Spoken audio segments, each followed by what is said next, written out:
વડવા મોચી બજારમાં થયેલ મર્ડરના આરોપીને ગણતરીની કલાકોમાં પોલીસે ઝડપી લીધા। ભાવનગર શહેરના વડવા મોચી બજારમાં સાંજના સમયે 4 શખ્સોએ બિસ્મિલ્લા ખાન ઉપર ધોકા વડે હુમલો કરી બિસ્મિલ્લા ખાનનું સારવાર દરમિયાન મોત નીપજ્યું હતું, જેને લઈને નીલમબાગ પોલીસ સ્ટેશનમાં ફરિયાદ નોંધાતા પોલીસે મર્ડરનો ગુનો નોંધી આરોપીને ઝડપી લીધા હતા, જેમાં અલ્તાફ ડબલ મર્ડર ભીખુભાઈ દસાડિયા, ધર્મેન્દ્ર ભોલો, ભરતભાઈ વાઘેલા, અનિલ અનકો, હિંમતભાઈ મકવાણા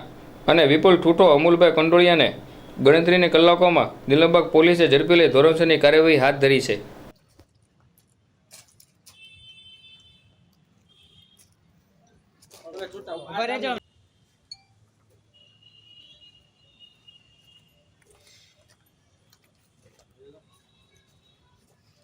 માથે બી